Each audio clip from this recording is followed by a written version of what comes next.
The most common denominator for what destroys presence for a lot of people is judgment. And judgment is just taking my beliefs and applying it to your experience. That's how I think of judgment. My story about what your experience means, that's judgment.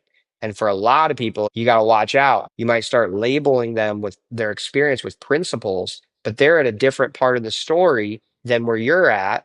Judgment's not a bad thing necessarily, but casting it onto someone else certainly is. It'll suffocate their growth. If you freaking work through this and you get to the other side, the bonus step, you will unlock a way of relating to people that is so incredible. You'll never be lonely again.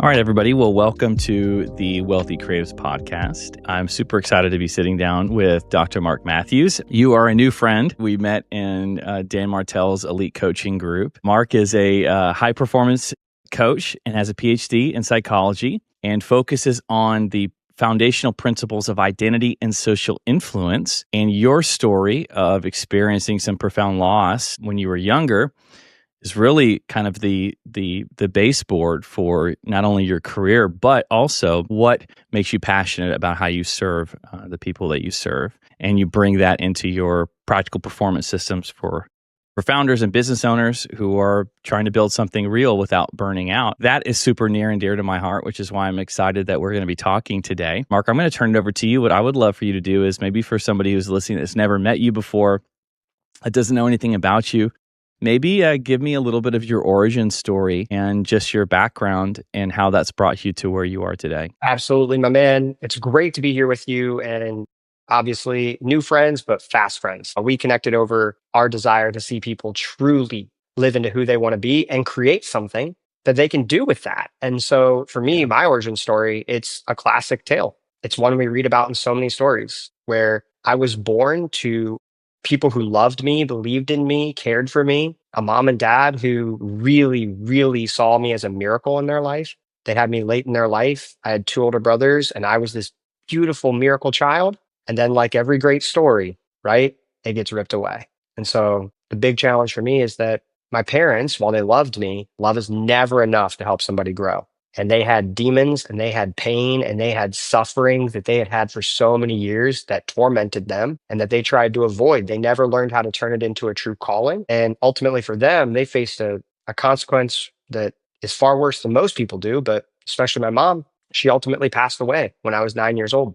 And I personally believe that that was the result of choices. I also believe that some of those choices were things that other people in her life had done way before she had even developed into who she was. And so for me, my origin story is really, mama's boy who loved his mom more than anything else, honestly hid behind her everywhere I went. I was super sensitive and I still am. But then all of a sudden, that little sensitive boy who hid behind mom no longer had mom and had to become the man that she needed. And since 9 years old, I've been devoted to becoming the man that she needed in her life, which allowed me to become a man that could empower so many people around me. And so that's been my life since I was 10 years old. And I've been obsessed with it, not just in coaching, but understanding deeply the people around me and figuring out how to create a vision that compels them to see a better future, not for me, for them, that they can create. Because my challenge throughout my life and the people that I grew up around was that we had to figure out a way to see beyond our present reality and create something that at the time felt impossible.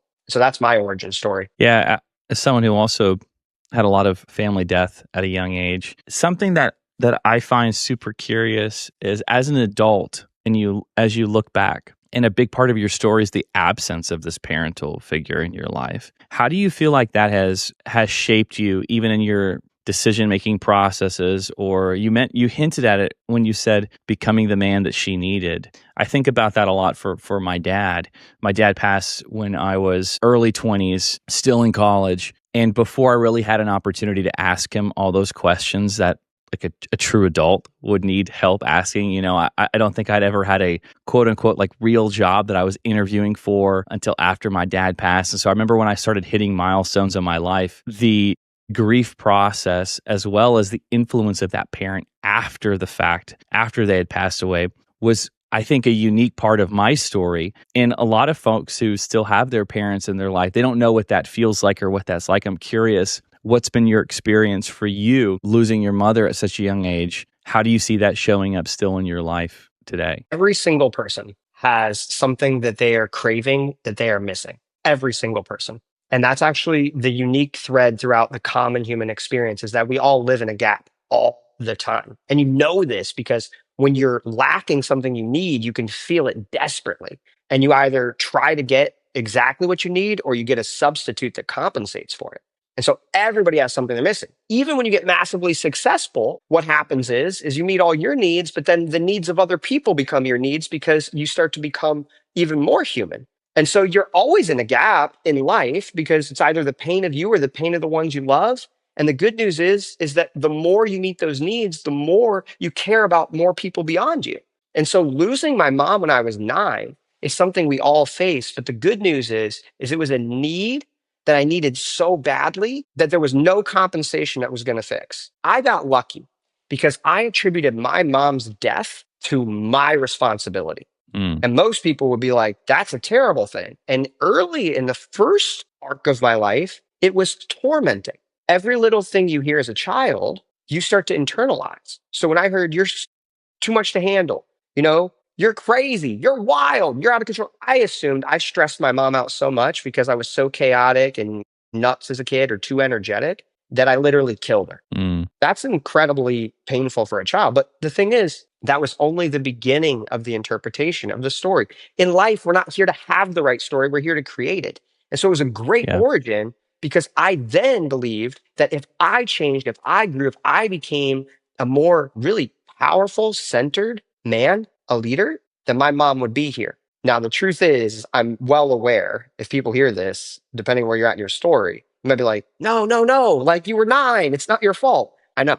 And thank you. I needed to hear that at one point in my life. But losing my mom and having that story gave me what we all need, which is an obsession with closing the gap of what we don't have and what we want. I became obsessed with what that would look like. And then that transferred to the other people in my life. Everybody I looked at, I started having a vision for them. And I started caring about what they did, the actions they took, because I knew if it was consistent or inconsistent with the person that they wanted to be. So I knew all my friends' goals. I knew all of their dreams. I knew all of their pain points. I started developing an obsession with understanding the people around me because as a little boy, the consequence was if I don't, they might die. Unbelievable for my growth and development. And some people look at that and they'd make the mistake of saying, you shouldn't have had to go through that. Never pass that on. I got this beautiful place where I could get a significance around my actions. And those are really true. If you care about the goals, the dreams, the motivations, the pain of the people in your life, you will actually become so deeply present and in a relationship with them that you expand and that you get to grow to help them. And that's the purpose of this life, in my opinion. What I've learned is we exist to grow ourselves and to contribute to help other people grow. And that's not to tell them what to do. It's to figure out who they are and who they can be. And so I'm glad you asked that question. You kind of lit me up because for me, losing my mom showed me the significant role I could play in everybody's life around me. And it showed me that life truly is a gift and every single one of my actions matter, not to create pressure on me. It did it first, but to create presence within me, to recognize that this life, it is significant. Our actions are significant. Our creations are significant and we should honor them and every struggle that comes along the way because that's the point here. It's for us, not against us. Yeah, I love that. I also love to just your honesty and sharing the thought process that you had at different stages. I think as I get older, and especially as I've worked with more and more people, and in coaching specifically too, I see this human need that we have to rush the process for somebody.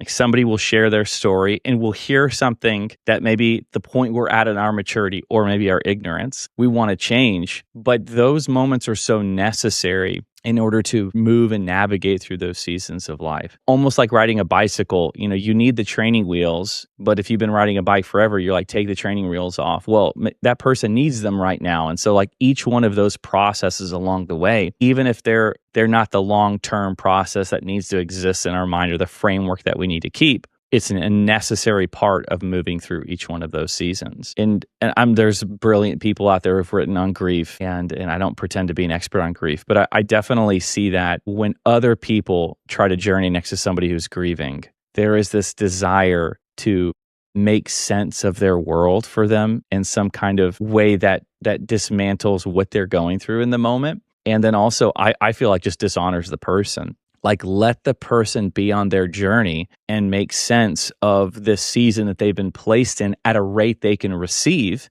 because that is what's necessary for them to come out on the other end as a conqueror. It's the people that rush to creating some sense of meaning that isn't derived from their experience or where their heart finds rest, and instead is just this idea that helps them make sense of the situation, or they're going to adopt somebody else's framework and be like, oh, I can make sense of the situation, but they don't actually walk through those necessary moments and those necessary frameworks that might need to get discarded in time, but they're important to the journey. And I really appreciate that about what you're saying. I have felt very similarly in my process of dealing with my dad's death. And I had a younger sister pass away when I was in high school. And in both of those deaths, they came with necessary seasons and thought patterns that needed to get discarded, but they were important parts of the journey. Love this piece. So true. And actually, I have a framework for this. It's not just for grief. Let's hear it. It's for how you help anybody. I actually just came up with this frame. I codified this framework this week and ran it with a client of mine who's an incredible leader and has graduated at that point. Obviously, we all have our own gaps and pain, but they're really motivated by the pain of other people in their life. It's beautiful. They're my favorite clients, people who are already really locked into the impact they have on their customers, on their clients, on their team, on their families, on everyone they meet. I love that. That's aspirational. By the way, if you're listening to this and you're thinking, I'm not strong enough yet, ready enough yet, I got to focus on myself before I can serve others, I'm going to submit to you that you can focus on serving others and grow yourself for that reason, and you'll grow faster, stronger, and more powerful as a result. If you focus on yourself to then help others, what happens is you actually start to become weaker and also so limited, because your world's so limited. It's only you. Yep. But I want to give this framework because I think it's life-changing. And I want to add to that, I do think, and we may agree or disagree on this, I think either way is okay because we'll learn something. But I do believe that there are ways that you can grieve that will absolutely hurt you and everyone else around you. Mm-hmm. And when somebody is about to like really go through that, and I don't mean just people, I mean like a partner betrayed you in business, or you've been cheated on in a relationship, or you trusted the guru, right? We're both in Dan Martell's community. You signed up for Dan Martell with an expectation. You got something different than you expected, and you feel like you were treated poorly as a result, right? That happens all the time in the places that we hang out where people are trying to grow. Anytime you have that, there are ways that you can do that that will absolutely hurt you and the people around you. Yeah. You need a framework, a vision, a path that tells you this is the path that helps me do this. But it doesn't tell you what you specifically have to think, how you specifically have to act. That's your journey. But you have to have the vision, and it should be something that other people can see. That's why we have wise leaders who can say, that's a beautiful outcome, or you're just protecting and limiting yourself. Putting that point on the table, I created a framework for this because the real challenge is, if you want to help somebody who's struggling, this applies to anybody in your life. And don't give me the BS excuse, they got to change before I could ever help them. That's not true. There's an entire field of clinical psychology called motivational interviewing that solved this problem with addiction. People who are addicted most of the time don't want to change, but they really freaking need to. And if you love them, you're going to help them create the desire for change. So no excuses. If you want to help someone in your life, I never want to hear you say, I can't help them. Insert the excuse. Yes, you can. The way you do it, though, starts with the phase that most people skip. And I'm curious what you think. I'll put it right up to you. You tell me, you poke holes into it. You tell me if it makes sense to you. I'll take the grief situation as the example. When I lost my mom, almost nobody tried to tell me how to do it, how to grieve. Some people from local churches would say your mom's in a better place. That was about all I got. Honestly, I was the only young kid that most people knew who lost their mom for at least the first 5 years of that, probably more. I was the only kid I knew who lost their mom. So I was like Mm, really able to say, I'm the only one here. And just to illustrate the significance of this, that became my identity. Kid gets upset at me at school, they make fun of me for it. At least I have a mom was the way they make fun of me. Because kids make fun of you for what's different when you're really young. So I got made fun of for not having a mom. That's crazy. But then, like it's also normal human behavior. So I illustrate this to say a lot of people, they didn't know how they could help me. So the majority of the responses I got was, I don't know how you do it. I don't know what I would do if I were you.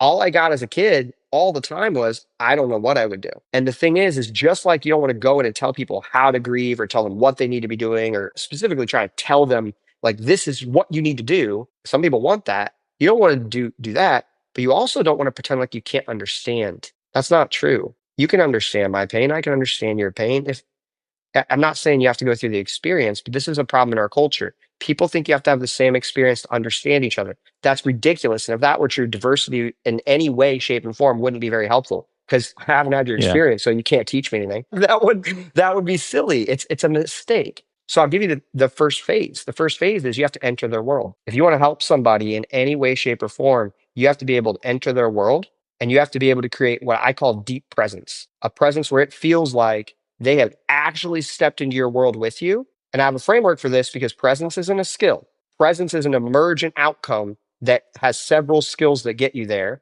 And if you can enter their world, you don't have to do anything else. If you just enter their world and you do it in the right way, it's this curious paradox that Carl Rogers identified a long time ago in psychology. If I enter their world fully, non-judgmentally, even with a level of wonder and even desire, like I like them in this world, I feel for them in this world. Now, all of a sudden, they start to see the possibility of expanding that world and changing. What do you think of that so far? Before I lay out the 4 steps for this framework, overall, what's your thought on that? Is Yeah. that accurate? Yeah. I definitely, it definitely resonates with me as accurate.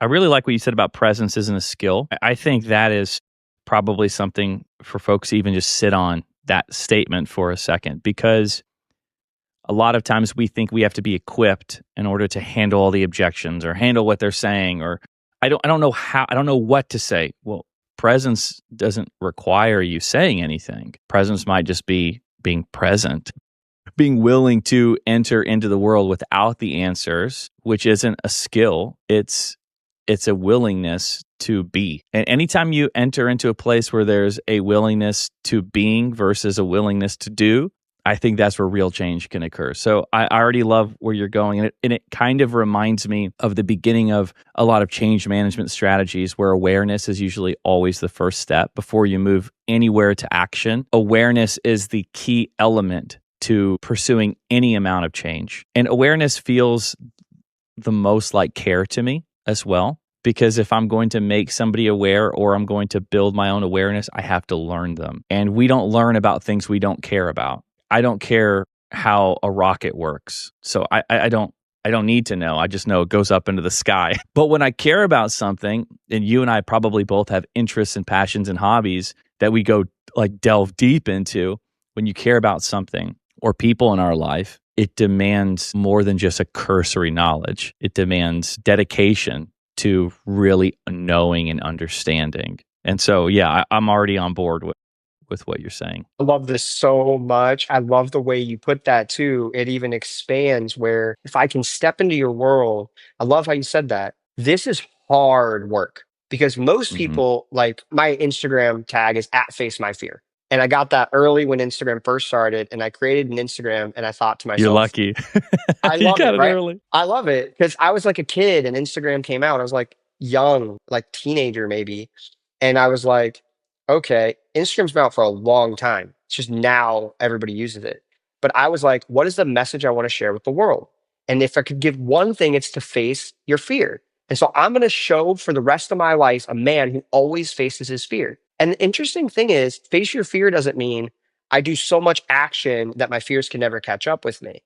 Face my fear means I stand and I literally look at it, everything around me, the full truth of what's here. And that is so hard to do alone. It's almost impossible for a human being to do alone. I couldn't do it alone. I needed people who encouraged me. A lot of them I never even met. They were just leaders who showed me the way. But you need help. And so when we do this, I'm going to give the framework, but this is really powerful because if you're with someone, now they can start to look at their life. And the more they can do that from a not trying to avoid its state, a accepted state, I can just look at my life and I can see it. Holy crap, will they start feeling like they're capable to change it? But if they can't do that, they're automatically, I almost guarantee they're going to find an addiction somewhere. It's going to be in work. Mm, It's going to be in a specific relationship.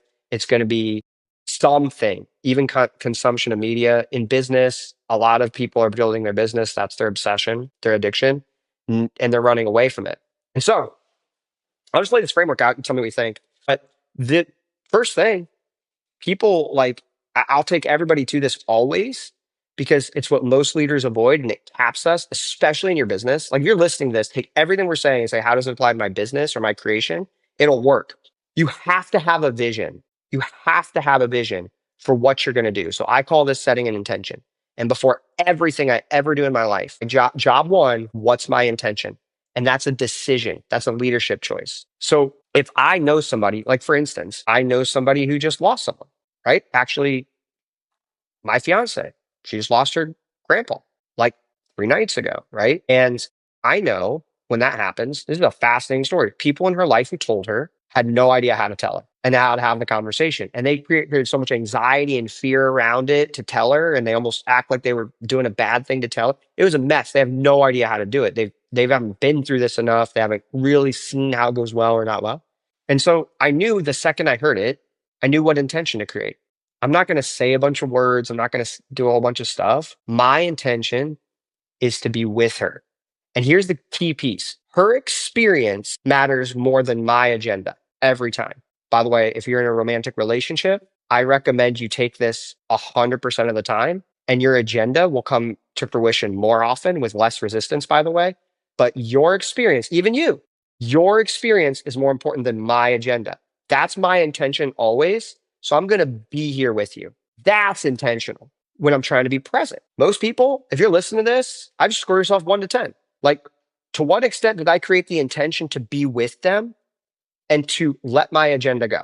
If you don't tell yourself to do this, your brain will find what it works on goals. It'll find an agenda and it'll have it. You have to tell it before you go in there. And then once you go in there, by the way, like if we're just scoring ourselves, I'm going to give myself like a 7 on this. I'm not a 10 out of 10.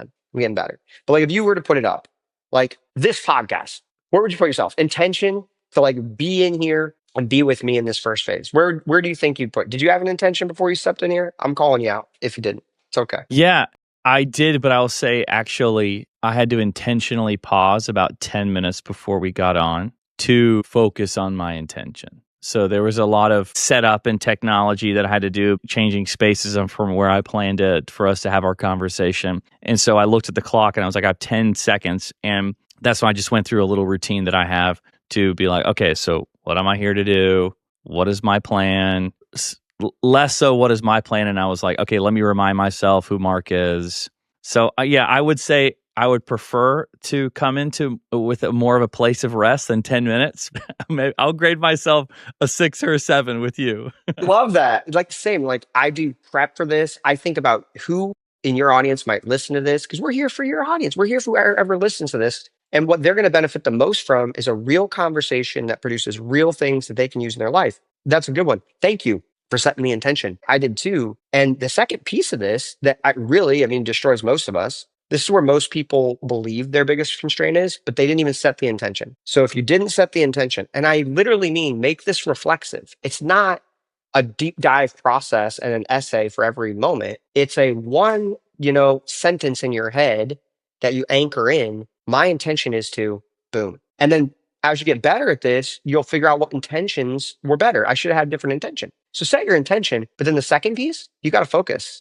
And this is where everybody's going to feel it right now. You're trying to be present with your kids and your family, but you can't stop focusing on your business. You can't stop focusing on content. You can't stop focusing on the homework Dan Martell gave us in Elite. You're Mm-hmm. like, you can't do it. And the thing is you're telling yourself, I got to focus, I got to focus, I got to focus. But this is the big constraint. Presence is an outcome. And these are the things that if you don't do them, you'll never really get the outcome. And so focus, it is the phone, it is the distractions, it is all of those different things. And so if you want to be present, you have to get really good at saying, okay, I've set my intention. That's 50% of the way because you told your brain. But then you got to get really good at telling yourself, I'm here for the ride.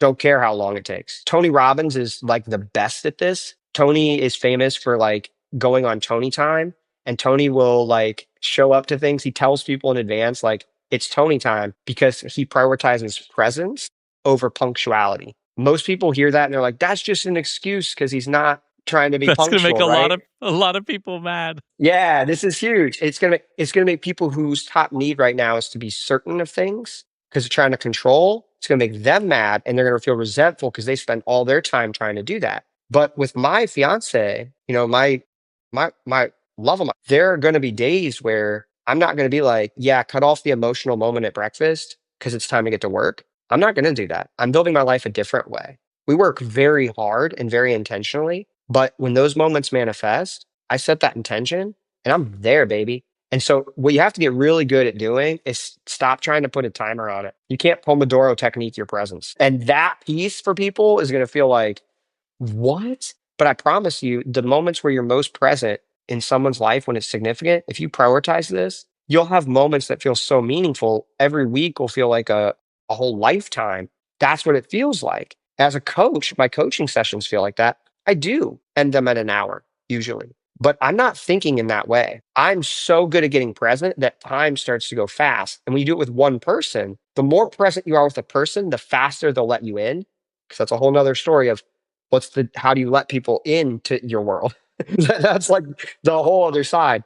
But once you do this well with someone, they'll let you in fast. They'll go into the deep meat of the story. They'll stop getting distracted in their own story and they'll freaking let you in. And it's incredible the experience you'll have. But you got to cut the focus. So it is the call to when you do this, yes, remove the distractions all you can, take the phone, put it out, use the little hacks we learned. There's a million of them. But the number one thing to say is like, I'm here for the full ride. That's what I always say. I'm here for the full ride. Love it. I'm writing this down. So you would say, okay, so lay out from the beginning, from enter their world, move on, so we can I want to kind of Got see it. the whole castle all built together. Okay, so starting with enter their world. You got it. We got 4 steps here, 3 steps, and then Yep. there's a bonus step. First step is you Okay. got to set the intention. That's the easiest part. Second step is you have to focus. And again, like presence, focus is removing all distractions. And so that's going to it's a skill. It's going to take time. And that's great because you just find what is distracting me. You learn how to remove it.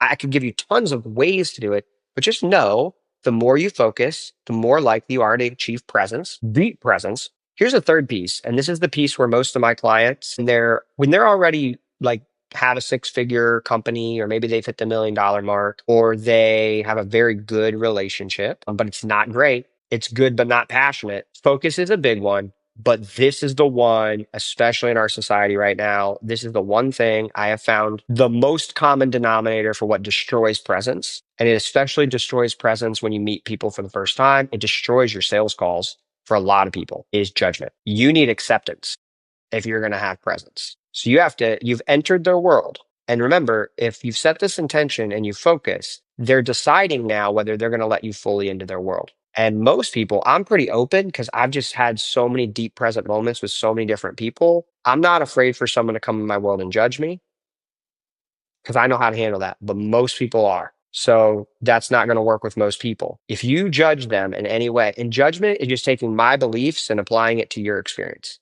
That's how I think of judgment. My Mm. beliefs applied to your experience, my story about what your experience means. That's judgment.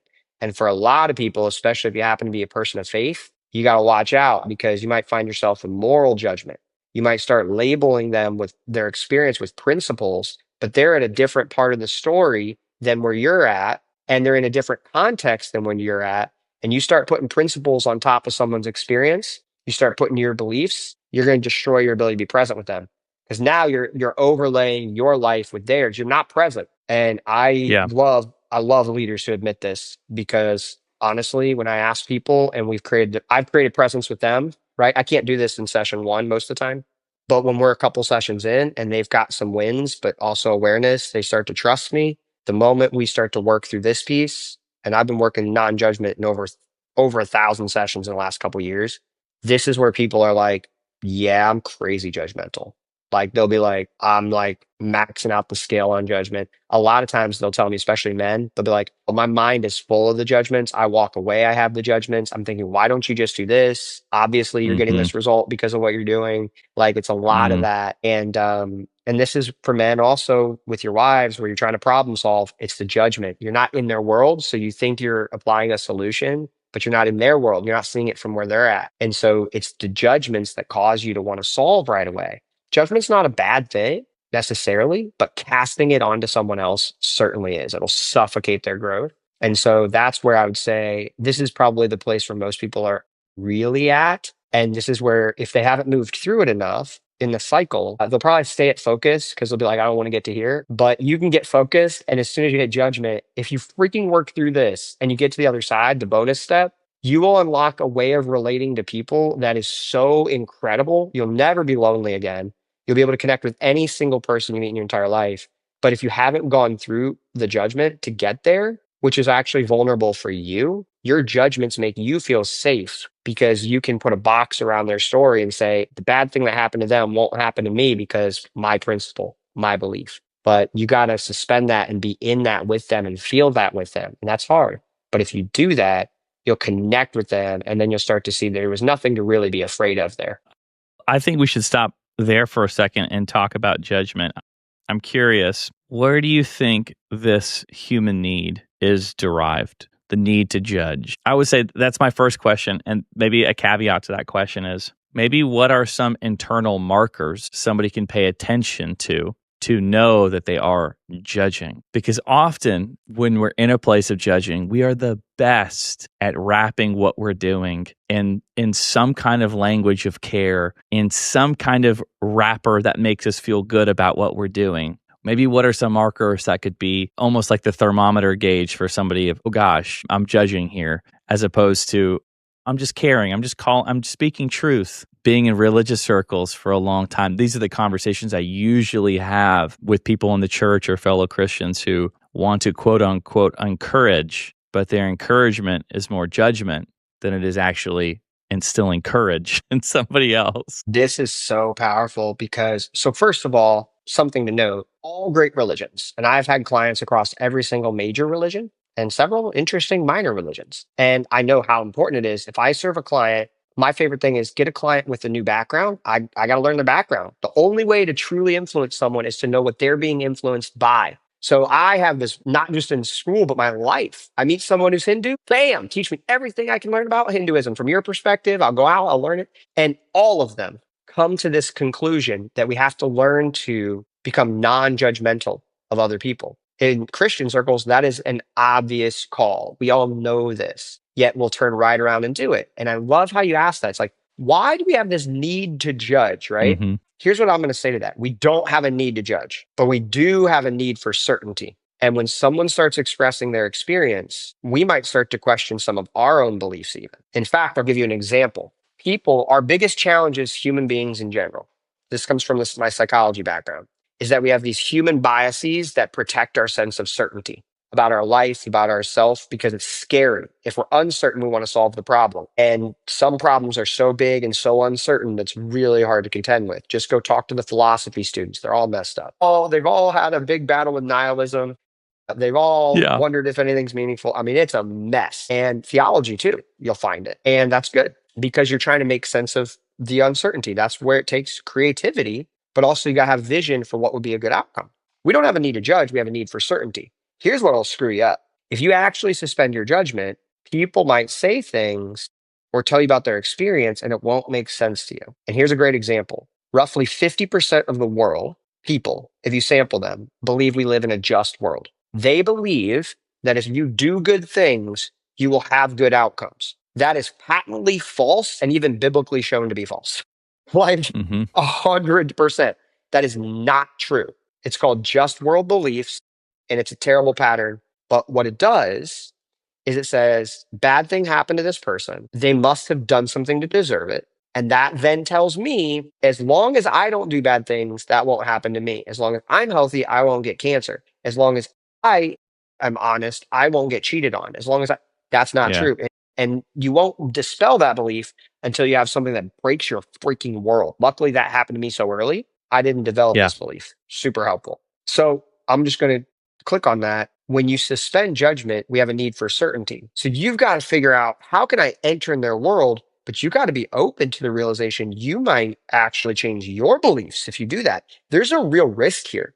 So if your number one goal is to protect your beliefs, which is not faith, faith is the pursuit of who God is calling you to become, or the spirit is calling you to become, or the universe is calling you to become. This is my perspective. Hmm. Belief is not, I protect this exact belief in my head and I never let experiences test that. So I'm not afraid to do that. But everybody in my church that I met was afraid to do that. And they were spiritually stunted as a result. You will be called to change. And sometimes that will force you to wrestle with your own beliefs. So I would say it's not the need to judge that's the problem. It's that our judgments allow us to create the separation so that we don't actually have to reflect on our own experience. And in a fast paced world, reflecting on your own experience, that's not something you can pound out with a quick conversation with Claude in a weekend. Some of those things are going to be things you wrestle with for your life. But if you don't learn to wrestle with those things for your life, they'll come back to haunt you. And more importantly, they'll come back to haunt the ones you love. And so the truth is the greatest act of courage is to enter someone's world without judgment, recognizing that we might actually change our beliefs and judgments if we fully go through the presence experience with them. Yeah, I love that. I do think that that kind of just worldview, we've seen that all throughout history. That's not something that's new to the modern world. I mean, even when I think back to, my Christian roots and reading the Gospels, you have Jesus encountering somebody who's blind, and his disciples in the first century are asking, who did something wrong that he was born blind? Like even there is this idea that if I do right, right will be done to me. And inherent in that is this belief that we can control outcomes. And when we believe that we can control outcomes, we enter into this narrative of living that if good things happen, I'm responsible for them. And if bad things happen, somebody else is responsible for them. Right. I honestly, one of the telltale signs that this is a way that someone's living is when tragedy happens, their primary emotion is anger. When I see people like lose their faith, or they're angry at God, or they're angry at everybody around them, what I'm hearing is that person's internal processing saying, I did what was right and I didn't deserve this outcome to happen. Because anger to me, in my experience, is usually like an internal declaration of a sense that justice is lacking somewhere. Justice isn't being done. I'm not being treated justly. The presupposition of that is that I have the ability to judge that which I don't understand. And what I love about what you're saying is we have to acknowledge we don't understand all in order to be present with someone, in order to have intention, to be focused. There has to be a self-awareness that I don't know everything. I'm entering their world because they're important, and I'm focusing because they're important, and I'm suspending my judgments because I'm not the all-knowing one. And one of the things that I think about in regards to judgment, even what you said, I totally agree with, and I think super insightful. I often wonder too if wielding judgment towards someone else is a way of ensuring the weapon isn't turned back against me, that we don't like to be judged. And I wonder, I'd be interested to get your take, but from a religious perspective, I actually think the fear of judgment is inherent to a broken world because we're not perfect. We have this looming feeling that exposure is going to happen. And we spend a lot of time minimizing the risk of exposure. Even the pace of you mentioned in our fast-paced world, I actually think our willingness to adopt the pace of this fast-paced world is a self-act of protection. Because when I move really fast, when you drive in a car at 100 miles an hour, you don't slow down enough to see what's truly going on, right? What's happening outside's a blur. And so you can even protect yourself from exposure by moving so fast that there's never a moment where even you have the clarity and space of mind and margin to look internally and say, wow, I don't like that. That needs to be changed, even for you to judge yourself. But I think we have this looming sense of exposure that's a result of not being perfect, living in this broken world. And instead of receiving that and saying, okay, well, who loves me that I can experience exposure with, in which it's not a harmful thing, but it's a beautiful thing to be known, to be exposed, and still be cared for, and still be loved, and still be in relationship. Rather than that, because that's scary, we oftentimes take the weapon that we don't want to hurt us, and we wield it. We're like, well, if I grab a hold of it, it won't hurt me because I can be the author of who it strikes. What your thoughts are on that? I love that piece because I think you accurately captured what really challenges people here. And by the way, I just want to take a note. If anybody is interested in this, jump on my Instagram at Face My Fear, DM me, right? Presence. I'll give you this full protocol. Obviously, I'm going to give it to you too. And it's a working thing because my philosophy is not, we have the protocol, do it. My philosophy is we're talking with people who are trying to create presence at the deepest level and lead teams at the highest level. So let's codify the best of that and let's start there. That's your foundation. The benefit of cultivating this non-judgmental approach is that you'll actually get to see who people really are when they're not exposed, but when they're also seen, but not exposed. And you're absolutely right. I mean, it's biblical in Genesis. Exposure is frightening and we cover up. But here's the interesting thing. People crave to be seen and known, but are frightened to be exposed. And I'll just give this example. The benefit in my life for cultivating non-judgment, in 2025, I decided to finally forever lay down judgment of myself. And the reason it worked is because I realized whatever I do, people who respect me, admire me, and love me will model. So if I'm going to take myself seriously as a leader, if I judge myself even a little bit, the people around me are going to do the same thing, even if I recommend they don't. So I knew I was going to meet the love of my life soon. I could feel it. And I said, I never want her to judge herself because that'll separate us. So I got to stop it. So in 2024, actually, is when I decided to become non-judgmental. In 2025, I can honestly say for an entire year of my life, I was able to not judge myself at all that I can think of and have proof of this outcome. And I did it without denying the truth. Non-judgment, but no delusion. And I asked at the end of the first year with my fiance, I asked her one day, I said, how many times have you watched me judge myself or beat myself up? And her response, she was shocked. She's like, you have never done that. And then she was like, and I used to do that all the time. And I never do that. And at the same time, my best friend was on a 3-way call. We meet every Sunday for our high performance accountability meeting. It's awesome. And I asked them, I said, how many times in our 10-year friendship have you watched me beat myself up and how bad? And he looked and he was like, I've watched you destroy yourself, right? I've seen you for days and days and days ruminating, beating yourself up, tearing yourself apart. So I just get there to say that even that same judgment, and here's why I say it. If you pick up judgment as a sword to try to protect yourself, you'll just start judging yourself. It's just a pattern. So it's a way of thinking. This judgmental pattern is a way of thinking about your experience. So you think you're judging them. But what's going to happen is you're going to start doing it to yourself. And that's where the delusion cycle begins. You are implicitly noticing where you've done the things you're judging in other people. So now your brain says, you're doing that too. And it says, I'm not doing it. It's a different circumstance. And that's where that exact human bias, one that is prevalent, the self-serving bias comes in. And your ego says, not the same for me, but is bad for them. And so my warning to that is people pick it up because they think, honestly, this pattern will protect me here. But the cost is they're essentially turning a sword against themselves. And then they're trying to pretend like they're not stabbing themselves all the time. And they're making themselves weaker and they're teaching everybody around themselves to do it. That's how I think about it. I judge myself. I'm literally just stabbing myself, making myself worse. And you're teaching everyone to do it. And you think you're not, because you start convincing yourself that I'm not judging myself. So this big delusion and you get stuck here. And that's why most people are stuck in their head and they're not living in their heart and their experience. I 100% agree with that. It honestly makes me think of, there's a lot of moments in the New Testament where Jesus says things in sequence, and the sequence matters a lot. So even when he states the golden rule, which is like to love the Lord your God with all your heart, soul, mind, strength, and then he says, love your neighbors yourself, that is a sacred sequence there.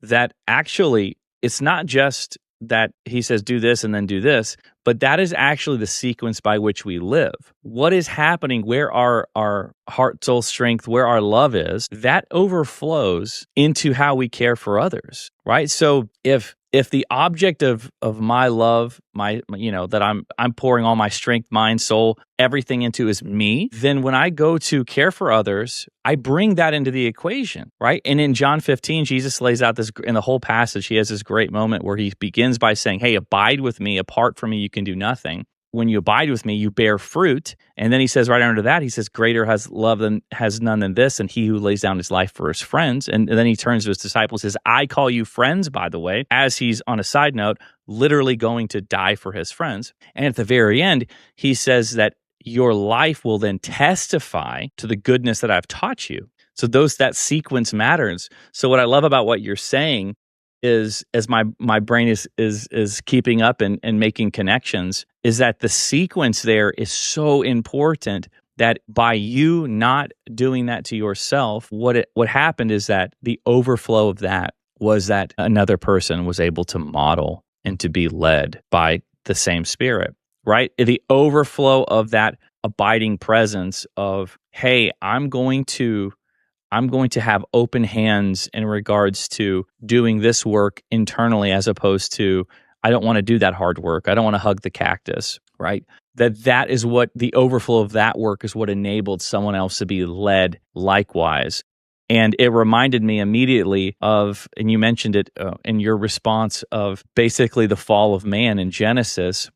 What do they do is they immediately cover themselves up as a means of protection. What I love is at the end of that passage, even when they're cast out of the garden, which, by the way, is less of an act of unkindness or judgment and more of an act of mercy, because in the garden is the tree to everlasting life. And God in that moment doesn't want people to live in a broken state forever, but it says that they are given new clothes. And this just jumped off the page to me a couple years ago. So they make clothes out of fig leaves to protect themselves, to hide themselves. And then it says when they're cast out, they're given new clothes. What happens in between? How do they get the new clothes? They have to take off the ones they made again, which means what?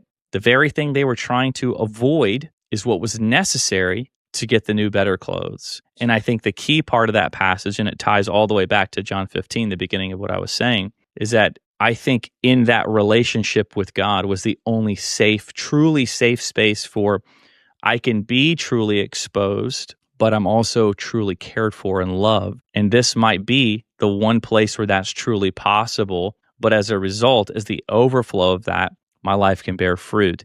And I can actually then go love my neighbor as myself. I can then go I can then go lead people. Everything else is downstream of that. But when we are unwilling to take that first step, like you were so courageously willing to take, everything else, it blocks up the whole river. Nothing else can happen downstream. And then we end up plugging away at our lives, wondering why nothing's changing or why people aren't listening to us. And it's because we're not modeling that which we want others to receive. I love this so much because, like you just said, it's interesting the frame that you use. It's this work where we have to go out, we have to take this voluntary exposure Mm-hmm. in our life. And the crazy thing about this is that when you use that example, the sequencing is so powerful. I personally believe that God, what is God doing? What does it mean to love God? People in our society are really, really stuck on rules, which the Bible's great on this, right? Not love. Rules do not equal love. You cannot be like, I did all the things, that means I love. To love God is not to follow the rules. If you think that's true, why did Jesus have such a challenge with the Pharisees? Like, why? Yeah. Rules are great. They create order. We love to have them in business. We like SOPs. Those are rules Yeah. to Yeah. follow. They're great. But we also know that there's a time for that and there's a time for innovation. Loving God, I believe God's what calls you to grow and contribute. To love God means to grow and contribute and to Mm-hmm. honor the process that God is calling you to be. You're a process, not a static thing. And so you're in this beautiful spiritual development. If you honor that process, now go love other people. Here's the mistake people will make when they hear what you just said. They will hear what you just said and they will use that as an excuse to focus on themselves for the next 3 months. I got to go work on me. Step one is me. Step one Yeah. is I got to love me Yeah. so I can love you. That is not what you're being called to do, in my opinion. I challenge Yep. that every time. You're being called, it's a moment. All you have to do, anchor in the vision and walk with people who hold you to it. That's the iron sharpens iron. I'm here to grow and contribute. This is what that looks like for me. Now go love other people. There's no, I need a week. I need so many days. No, no, Yeah. no. It's just orient, go love. It's meant to be done right now together. And that's where our society, I think, right now is facing their biggest problem. They think the answer to being prepared to help others is self love. They're exactly Yeah. wrong. It's growth and the desire to love other people. 100%. And even bringing time into the equation is still an act of doing, right? That's still doing language.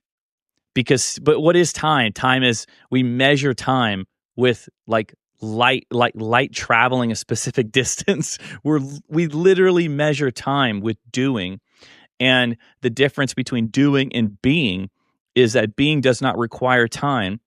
It is a state. It is not an action. And even I love when you brought in the word SOPs, because even in what's honestly hilarious to me is that we often apply the way that we think businesses and things outside of us, organizations, work. And we apply those same metrics internally. SOPs are where you start in business. You're like, hey, I'm going to create the process, and then everything flows downstream of the SOP. But when it comes to personal development and faith, the actions, the standard operating procedures, they are a result. They are not the beginning. The state of being is the beginning, and the doing is a result of the state of being, as Love opposed to this. the other way around, right? I love And this so, because, what's well, I just so, want to, can I double click yeah, on yeah, one thing you just jump in, said? yeah, I don't want yeah. people to miss this because people hear that and they'll be like, well, then where do I start with personal development? Actually, this is why presence is so critical if you actually want to help Mm-hmm. people make meaningful, lasting change. I agree 100% with what you said. And so you're like, well, then what do I do for my life? The thing is you have, and this is the other side of the equation, but What you do you need do? to chart. Yeah. So what do I do with my life? And the answer is you do need to know what to do. But the important thing is you need to know where you want to go. So you need to have relationships of deep presence that are going to start to reveal where you might add SOPs, playbooks, actual things Mm-hmm. there. Presence is the starting place because you actually have to come from that state of being so that the efforts you want to do can emerge. And so that's where great guides and helpers in your life, and everybody has them. It might not be great ones, but you gotta get them. They bring presence first, process second, just like you said. I Mm, love that you said that. And I think that is something that needs, I like how Dan always says in our program, it's not what's taught, it's what's caught. That's yeah, something that needs to be caught by the yeah. majority of the world. So thank you for letting me kind of interrupt, but just highlight that. No, I love that. I actually was just having a conversation yesterday with a client, and my recommendation to this person who has a vision for a job that they want, but they're not in it yet. And at the same time, too, they're trying to understand how to process the frustrations of their current job and their current situation to somehow justify their life dreams with their current reality. We just took a moment at the end, and I said, you know what? We don't need any more frameworks. What I want you to do is I want you to look at your calendar for the next month, and I want you to find a 4 to 6 hour block that you can go experience some solitude. Go be. Take your phone, turn it off, tell your loved ones where you are, and just go be. Because you actually don't need to know more. You need permission to be more. You don't need to be a human doing, you need to be a human being. And when I even think about my definition of the Christian life that's been handed to me by great mentors and guides, is the Christian life is an ongoing relationship of intimacy with Christ. It's not me doing things, it's me being, right? What is life as a son or a daughter in my house, right? I got kids. It's having an ongoing relationship with dad, and dad having an ongoing relationship with them. It's not an act of doing that defines whether or not they are a son or a daughter. It's they are that, and their experience of that comes from just being it. Oh my And gosh. I want to and that is, yeah, jump in. I want to click on that too, because when you say that, these things are like what you just said is profound. But I've had thousands of coaching sessions now, and I know where people go when they hear that. What you said is so true and profound. But the best clients, they're going to hear that and they'll be like, Jonathan, obviously, I still need to do more and do differently. Obviously, right? Because they're going to hear that and they're going to hear Alex Ramosi and Dan Martell say, you got to do more. They're going to hear Gary Vee say, you got to Yep, publish more. What you yep. said is the reason it's so important. I think this is my, when I took that in, the reason you need more space to be is so that you can get clarity about what you're going to do. What you're saying is sequencing. You tell me if I'm wrong. Is Yes, sequencing. 100%. You do need better information. You do need more strategies. You do need to innovate and develop, of course. But what you need to do first is be so you can develop the discernment to be able to start figuring out how you're already doing a ton, how to do those better in alignment with your being. And that I think is so powerful. So for anybody who caught that, they're like, oh, I Yes. got to do more. He's not saying not to do more. Yeah, you might need to publish more No. content. He's saying being There you go. first, right? Being first. And I really love that because if people get that, they will save themselves years of heartache, misery, and pain. They will actually go faster. And more importantly, the people around them will start to be inspired rather than just confused. Without work, because the beauty of discernment is discernment is a wisdom and almost like a spiritual understanding of where to go. And honestly, where you're going is often the highest return on investment of where you could go. Okay. That's discernment, right? And you are transformed by the renewing of your mind. And the result of that is greater discernment. And when I even address, and actually, this might lead into a great question on founders being their own bottleneck. But when I hear people who are burnt out, they're using the doing in order to justify the being. If I just do more successful things, if I just do more volume, right? If I do the Alex Hormozy, that I do so much volume that it'd be unreasonable that I wouldn't be successful, then I will be successful. But the sequence of that matters. You already are successful. You already have value. You already are worthy of love, care, affection, of being a son or a daughter, being a human being. Like, you have all of that bore into you because I believe you're made in the image and likeness of God. So if that is already part of your being, you don't need those things to be something. Those things flow out of your being. This might be a differentiator within my own coaching community with how I coach business owners on doing business. But I actually believe that we have the rest work equation all wrong, the sequence wrong. Most people that I talk to that are business owners, they're like, wow, I need to structure things correctly so that I can have more rest in my life. What they actually mean when they say that is recuperation. They don't actually mean rest, because rest is a state of being. And so what I try to teach, and I try to have honestly been bore out of me being burnt out. My story that I bring to how I coach people is the equation needs to be inverse. We need to experience rest as a state of being, and then we go and work from rest rather than working so hard. And we think we got to do in order to earn rest, in order to earn recuperation. Rest is a state of the heart that can be present when you're tired, because rest isn't there isn't this dichotomy between when I'm working and resting. Resting is the state by which you do all things. It's either present or it's not. It's a being or it's a not being. And so when we run through life and we're burning out, I force people to make space, because that's a pattern disrupt. It's not because the activity is something that like they really need to do. It's another thing on their to-do list. It's a pattern disrupt from the pace of their life. It's like a hard, no, we're going to put like an anchor in the boat and drop it down. And you're going to stop and pause, because the result of that's going to be greater discernment. And the result of greater discernment is you will know the good, pleasing way to go, rather than trying to work yourself backwards from the doing to the being. I love this so much. And I think there's a great example of this. You had two themes in there that are really powerful. Actually, my dissertation work is on the first piece. I studied something that is not new, but people hadn't really studied in my field of psychology. We called it core worth. The extent to which you believe you have worth and value no matter what. Mm. Curious paradox is my advisors and I fought over this because I had two advisors. One was an expert in persuasion and the other one's an expert in persuasion, but he focuses on bias. And I was so interested because one of them believed, I get it. The more that you believe you have worth and value no matter what, the less things feel like they're a big self-threat. You'll probably be more productive. You'll probably do more. The other advisor said, well, if you already feel like you're worthwhile no matter what, why would you need to do more? And this was powerful because I learned something my first year in graduate school with my two advisors. One of them is incredibly prolific, and he also creates time for rest and recuperation. Everybody thinks he's a top 10 living psychologist. People are like, how does he do it? He's a mystery because he's just so consistent. He's so good. And people are wondering. And there's a couple things I learned how he did it, and it's not a secret. He'll tell you. But that's a piece of it, I believe, is that he really isn't trying to earn his worth and value at this point. He sees that as taken, and now he's just trying to contribute to the field. The other advisor, whether he knows it or not, and I highly doubt he'll watch this, but if he does, freaking love this guy. He's the most caring person I've met in my life. He is somebody who Mm, became way more than an advisor, a father figure, a person that everybody kept a department together that is at a very academy's a very rough place right now, very divisive. mm, And he kept people together because he cared about everyone.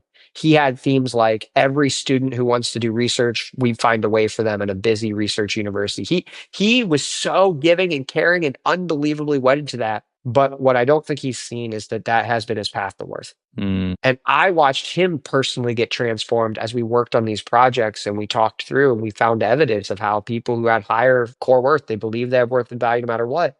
They actually were more motivated to grow, more willing to expand their perspective, less mm, afraid of the costs to their ego. It was really what we thought would come out. But a lot of people really do implicitly and even explicitly believe their worth comes from their achievement. And my favorite example of this is two people. I'm gonna create a quick table. We've got Jim Rohn. If people aren't familiar with Jim Rohn, he's the guy who was the mentor to Tony Robbins, and he's famous in the personal development world. And he taught Tony one of the most important lessons of Tony's lives, and so many other people. And then we got Kobe Bryant.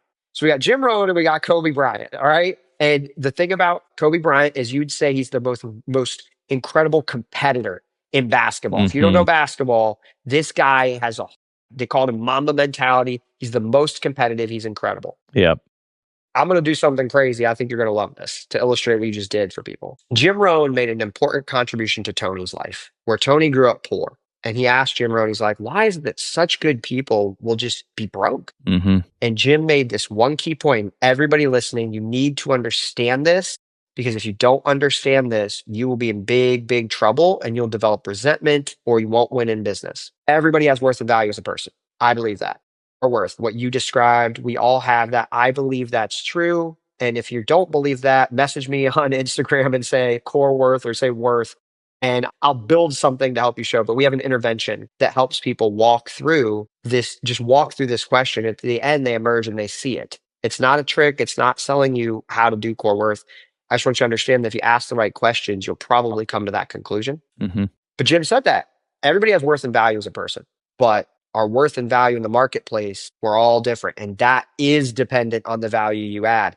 Your worth and value in terms of how much money your business makes, your business's worth and value is absolutely proportional to the amount of real achievement you create in the lives of your customers, the real contribution you make. So this is why it's so hard for people to enter business because it's hard to unfuse the two. But I'm going to Mm, give you an example of a perfect case, a role model for this who did it, and that's Kobe.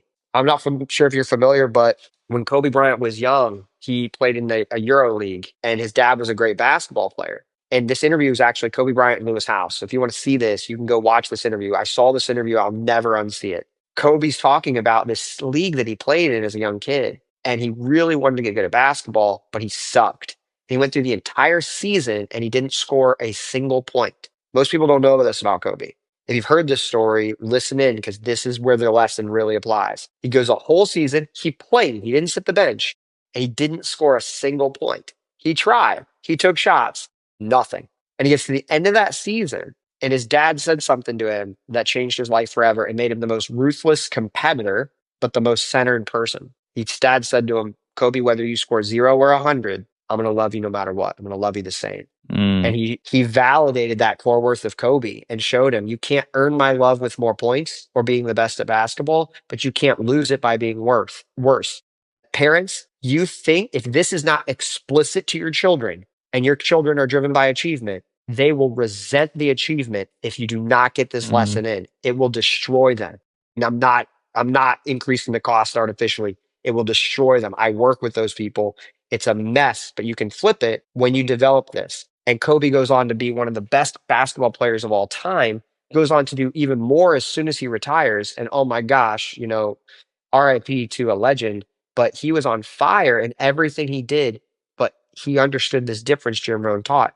To be the best at basketball, I've got to find a way to compete. but he wasn't working against himself by playing this mental battle about however well I do reflects on me. He knew his worth and value as a person. And so that was never on the table.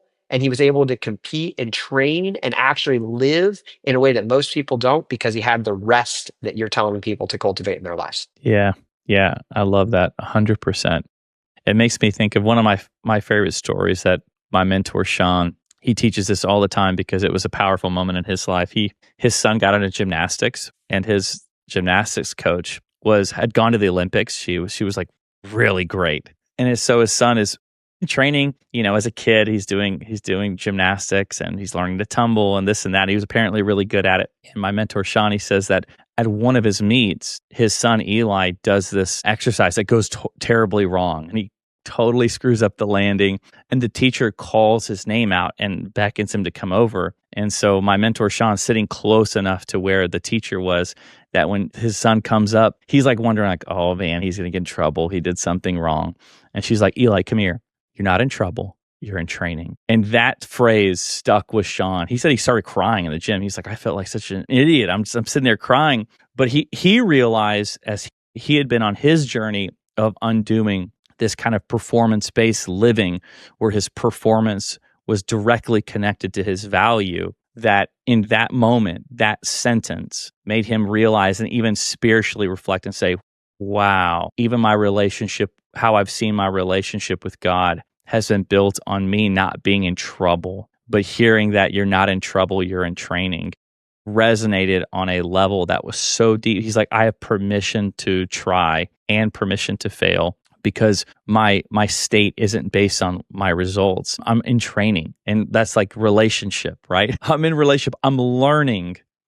And when you're learning and you're not taking a test, because when we learn in school, the way that we prove that we have learned is we get the test and then we get a grade on that. So we either succeed or fail. He's like, that's not what's happening here. And that's what I thought of when you were sharing that story with Kobe, was the training that Kobe was doing wasn't going to result in him being in trouble with his dad. It wasn't going to result in him being in or out of relationship. It was independent of that. I love This that is, Kobe story. I've never heard that.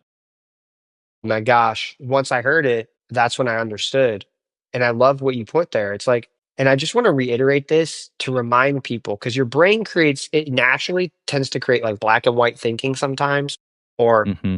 thinking. One of my favorite clients, he loves to call this the or construct. And it creates this idea it's either being or performance mindset. You Mm-hmm. want to perform better. The reason why this in training process, this being concept, the reason why it's powerful is that over the long term, you will actualize more of your potential and you will perform better and you will create people who perform better. Now, this is the important thing to remember. If you force your children or your team, people who run a team in business, or if you have clients that you coach, I am fortunate. My retention rate with my clients is so long, it's years. When they come to me, they work for a quarter usually is where we start. And then from there, it's so long because one, they're getting value, but because when I enter into that relationship with them, what I don't do is get the short-term gain by only measuring them by their performance. And we're in a community Mm. where people are obsessed with that. If you look at it, and if they listen, they'd be okay. But we're in a high-end, business owners who are building community. A lot of Yeah. them, it's all performance. It's all performance. They won't ultimately win, but they will win in the short term. They will sprint under those conditions. Your children will become better chess players faster in the short term. They will become better athletes faster in the short term if you make all your love conditional on their performance and they really crave that love. But you are screwed the second they start to resent you for that, or they find someone else who actually leads them better and loves them, and they will go do Mm-hmm. whatever is associated with that person. They will resent the sport. You will create hatred in them for the sport, and they will be going to people like us later, or they'll be going to therapists most likely to get that out. So the Yeah. long-term theme here is as human beings, do not prioritize the short-term gain of becoming performative and pushing performance. Become long-term champions like Indiana this year, if you want a great example in college football. Oh my gosh. Or Alabama in the long-term history. Ohio State, I went to Ohio State, so I'm going to get in big trouble, but they got the process down. It's like, seriously, aim for the long-term actualization of their potential, and who they Mm. become and the people who follow will be better. But I want people to know the cost. The reason people focus on performance is because when they prioritize that at all costs, they get high pressure, and some people will perform very, very well for a shorter period of time under that pressure. They'll just churn, and you'll have to keep recreating that pressure over and over again with people. And at the end of the day, you'll look in the mirror. And if you're honest with what you're doing and creating, you'll recognize that you're making people weaker, not stronger in the long term. Yeah, to maybe take this into the business setting. I work primarily with creative professionals, so videographers, photographers, musicians, coaches, course builders, anybody who has a vision, intellectual property that they are selling their craft as a service or a product. And most of the time, my first initial engagement is usually unpacking where the founder has become the bottleneck for the business, that it's actually not the business that needs retooling, it's the founder that needs some work. Why do you think that is? I love this question. Well, the truth is, in business, like just first principles and objectively, a business will work to the extent that people are offered value that solves something that matters to them or that creates something that matters to them. They are sold that value, meaning they work through the process of actually deciding that they're going to give that a shot, and then they actually receive the value, right? And so this is marketing, sales, and fulfillment.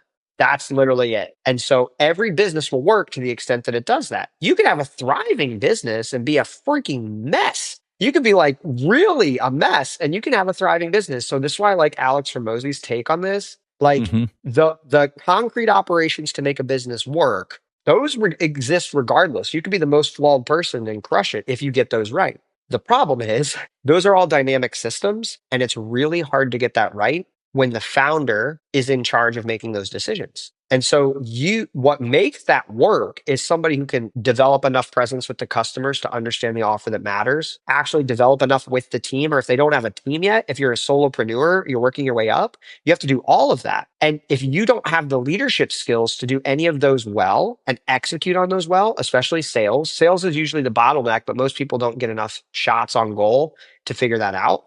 And if sales is not your bottleneck, like if it's supply, now it's team building. So it's sales to a team that's the bottleneck. The leader has to build the people that builds the business. The first people you build are the customers. The second people you build is the team. Unless for your audience, you're almost always starting out, you're actually doing the work. Unless you're really a business developer and you're immediately hiring CEOs and taking investments. So if that's the case, this does not apply to you the same, but the principles do. The leader will always be a bottleneck because they have to make decisions. And to make better decisions, they need better information. And the things that are causing them the problems in their life anywhere are the things that make it hard for them to make better decisions. They can't see clearly. And so the better you grow, that's why I love it, though as you refresh the mind, you can see more clearly. And when you can see more clearly yourself and others, you can start to understand the process that's happening in front of you better. And that will help you make better decisions and even execute on them to make it happen. Most founders, instead of refreshing the mind, like you help them to do, I help them to do, instead of doing that, they just pick an activity or a playbook or an SOP and they try to apply it, or they try to learn more about the overall Mm-hmm. concept of marketing or sales or whatever that in their business. That will never work because you can't have the discernment of how to actually hear it, use it, implement it. And so you have to, like, to anybody who's going to grow a business, if you want long-term success and also fulfillment, because that's the beautiful byproduct of developing yourself, you have to focus on becoming the leader who can create it. You have to be it if you're going to build it. If you build it and you didn't become that leader, eventually it's either going to blow up or you or the people who help build it are going to resent it. And that's why great nations fail, by the way. You want to abstract that up? Yeah. It's the same thing. Great nations fail because the leadership failed to develop into the leaders who could lead a great nation. Yeah, absolutely. This is actually why I think AI is one of the dangerous sides of AI, because I'm a huge proponent for artificial intelligence. I love it. I use it daily. I teach people how to use it. But one of the negative aspects of it is that it inherently always directs the user to learning more, to gaining more insight, to strategizing, optimizing, tweaking, when often it needs to be turned around and the founder use it more as a mirror than as a tool to like help me learn how to do this and teach me this method and here's my business model. What do I need to optimize here? It becomes a very externally focused product as opposed to often what the work that's really needed is the being part. But AI provides a means to kind of get that dopamine rush of, oh, I learned this new thing and I ran this by Claude and ChatGPT gave me this and blah, blah, blah, blah, blah, blah, which is actually becoming part of our even vernacular. I listened in a restaurant the other day. Was that a restaurant? No, I think it was I was at a gig. My wife plays violin. I was at one of her performances. And somebody walked in and they were asking ChatGPT where was the best place to sit in this concert hall. And I just was laughing to myself like, wow, like we are exporting. Like, why don't you just just go sit somewhere? Why do you need the tool? But I think that is one of the dangerous sides of AI to take everything you said, and I completely agree with it, is we often, in order to do what you just said, that temptation, will use AI to just do more volume of that. I love this. More volume of the optimizing and tweaking and all of that. I love this topic, and I'm going to draw a parallel. AI is not new in this problem, and it's the same problem we've had with professors and consultants our entire lives. People go to college and they listen to a professor, and I have done over 10 years of university study, taught several college classes, and one of the most important metrics that I have one metric that at the end of this semester, I decided I will always max this out. When the students evaluate me, student evaluation of instructor, one metric that is going to be there no matter what. My top goal in the class is engagement, but this metric, it's the instructor encouraged me to think for myself. That must be 10 out of 10 every time. And I always did. I was like, that is adamant for me. If you go to college, that is not what happens. And I wish it were. So if you're listening to this and you went to college and you have this experience where you were told what to do by professors, even immoralized on what you should do or think by professors, same problem. AI is going to do the same thing if you train it to. So I'm going to give the solution to that I think, and you tell me if it works. My AI program, I have master prompts, right? Thank you, Dan Martell. He taught me this practice. It's great. In my master prompt, when I ask AI, this is the instructions on how to treat me and think through with me, I tell it who I want to become. I ask it to challenge me to become that person. I want it to be my thought partner. And so if I go and I ask where I want to sit, it might literally respond to me and be like, well, what part of this experience matters most to you? I actually like that question. It won't just be like middle row, right? X, right? It won't. And so while I agree with you, it can become a real cost. This is why having someone who helps you intentionally think through how am I building the AI to work with me is critical. Because I'll be honest with you, from a professional psychological opinion, I think AI has the ability to help people, I think can scale human development. Most people stay at very low stages of what's possible. I think it's going to be great. That's the mission in our company is how do we leverage AI to scale people's human development to things like we want to raise the average. We want self-actualization to become the baseline for where people hit by 30. I think that's totally possible. And the cool thing about it is that I know it's possible, but society hasn't structured us so that that's where we go. You can set up your AI so that it helps you build that. And you can even have things like that. You could say, call me out if I start asking you a ton of basic questions that maybe I should think for myself. And it will. It'll be like, I don't know if it'll actually not tell you if we can figure that one out. But I like that point, and I would say it's the same thing as college. No matter what you do, you have to be willing to think for yourself. And so whenever you get an answer, you can't copy and paste from your guru, from the answers that you get. You can model and you can try it out. But we're in communities where people are told, they tell us just model what I do. That's not even possible because they give us templates. So we're not going to model what you put in a template. It's different. And so I get their point and they're stressing like, try something before you change it. But you have to learn to think for yourself. Doesn't mean all the information is irrelevant. You have to become the synthesizer and creator with the information. And so I echo that. Do not let AI run your life. Let AI encourage you to expand and grow how you think about your life. Yeah, 100% using it as a thinking partner. But what you just shared about, you were way more eloquent in saying it than I'm going to be and rehashing it.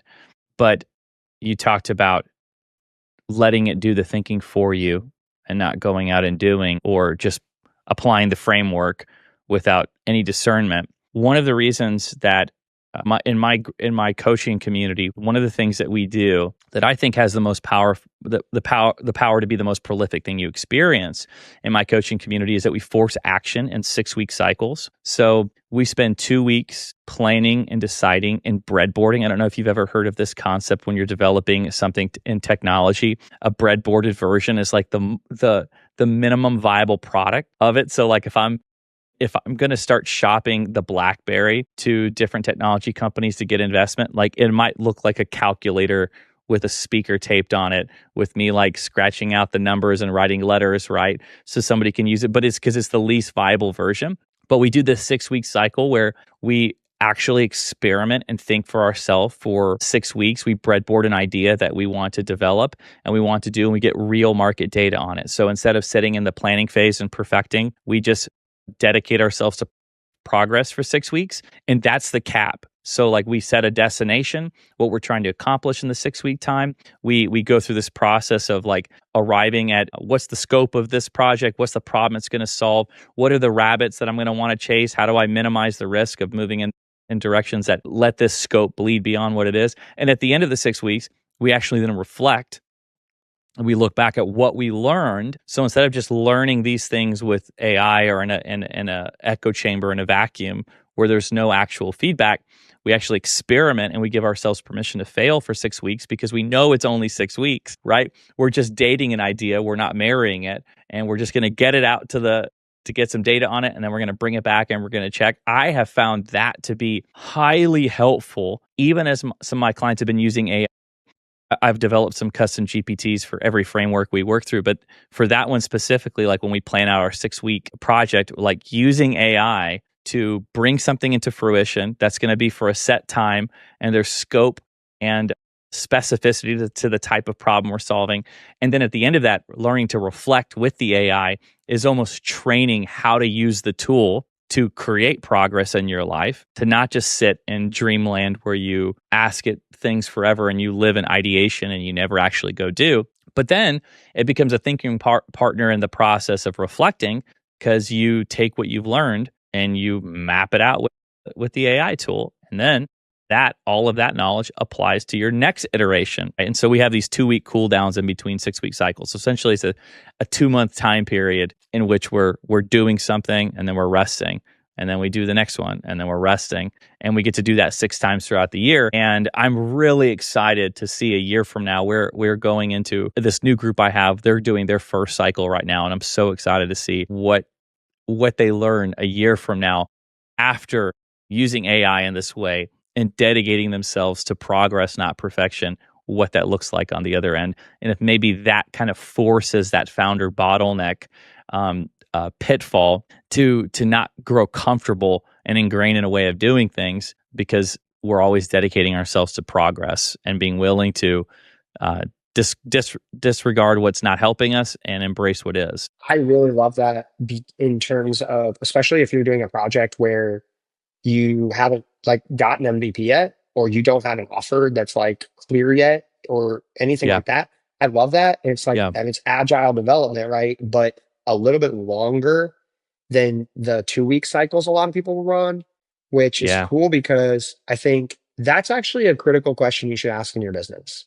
What you just said, I think, is really powerful because the people that you serve, 6-week cycles with the 2-week rest is like, or kind of cool down, might just be the right cycle. I think everybody for their business should just get really clear on what is our actual like cycle we're going to use. I know people who use two Mm-hmm. weeks. I know people who try to do 1 week. I know people who do these different cycles. What I love about your system, if people are building their business and or their creation and they haven't stepped in to do that yet, you give them a taste of what that looks like. It's better to do a cycle than nothing at all. And that's why the top engineers all across the world, if you're not an engineer, one of my clients is a top programmer at a Fortune 15. And so I learned from him that he's like, if I walk in and you don't know how to do these cycle times, I know with like 100% accuracy, you're going to get stuck, burnt out, and waste a ton of time.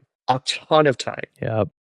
And they specifically have the reflection component. That's the critical step is we got to reflect for building like you're building, I think that's really powerful. And so I think that's a really good value. Not a lot of coaches that I've seen specifically give that. So I think that's really valuable for people to step into. Yeah, I think for creatives, you get stuck in when when I meet creatives who are stuck or feel like they've plateaued, almost always the first constraint that I look for is inaction. Where are we ruminating and not doing? Because it usually exposes two things. It exposes some fears. Why aren't we acting? What's at risk by acting or failing? But then secondly, it also reveals a place that there's the most progress to be made by getting some actual data instead of living in the world of possibilities. Like maybe our offer does need to get worked on. We won't know unless we offer it. If I just sit and tweak forever, I absolutely will stay stuck, and I'm staying stuck because I'm unwilling